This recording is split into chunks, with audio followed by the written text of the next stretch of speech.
आजकल लोग गुरु बनाने के लिए इधर उधर भटक रहे हैं, पर उन सबसे यही कहना चाहता हूँ कि आपको गुरु बनाना किस लिए, सबसे पहले आपको ये सोचना चाहिए, ये निर्धारित करना चाहिए गुरु बनाना इसका क्या उद्देश्य होना चाहिए।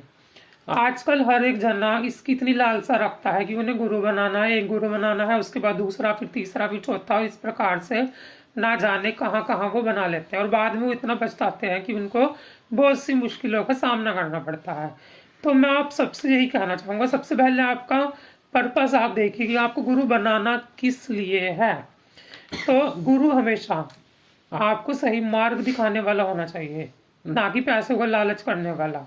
तो आपको ऐसे गुरु का ही चयन करना चाहिए जिसके अंदर काम, क्रोध, लोभ, मोह, माया, अहंकार, घमंड, इन सब चीज़ों की बिल्कुल भी कोई चीज़ ना हो।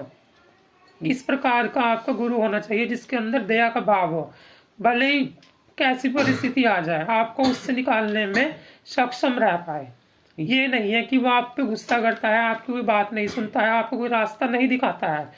और गुरु इसलिए बनाया जाता है कि हम सब आत्माएं हैं, हम परम पिता में से अलग हुई हुई आत्माएं हैं और हमारा मेन मोटिव क्या है, मोक्ष प्राप्त करना है। इसलिए तो हम इंसान की योनि में उत्पन्न हुए हैं। अगर हमारा और कुछ मोटिव होता तो हम इंसान ही क्यों पैदा होते, जानवर ही पैदा होते हैं ना। तो अगर हमें मनुष्य का जीवन मिला है तो किस लिए मिला है, सिर्फ मोक्ष प्राप्त करने के लिए ही मिला है। और हमें अपने अंदर, अपने भीतर जाना पड़ता है जब तक हम अपने अंदरूनी चीज को नहीं पहचानेंगे, क्योंकि आत्मा के अंदर ही परमात्मा का वास होता है और हमारे अंदर ही हमारे ईश्वर का वास होता है।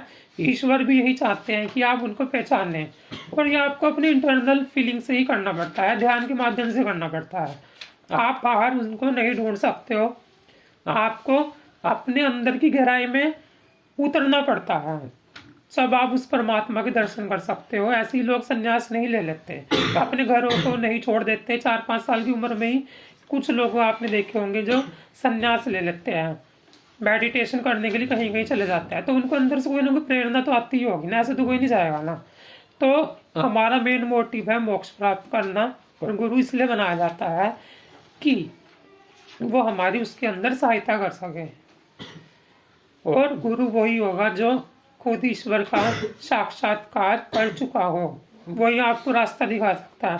अगर मान लीजिए मेरे को चाय बनानी नहीं आती है तो मैं आपको चाय बनानी नहीं सिखा सकता। तो ठीक उसी प्रकार से गुरु भी ऐसा चयनित कीजिए, अच्छे से सोच के समझ के बनाइए, जो आपको सही रास्ता दिखाए, जिसको खुद भी कुछ आता हो। ऐसे ही भीड़ में ना चलिए और अच्छे से अपने विवेक का इस्तेमाल कीजिए और अच्छे से अच्छे गुरु की पहचान आपको होनी आवश्यक है, क्योंकि गुरु का मिलना बहुत बड़ा सहयोग होता है, ऐसे ही रास्ते में चलते हुए नहीं मिल जाते। तो आशा करता हूँ दी गई जानकारी अच्छी लगी होगी।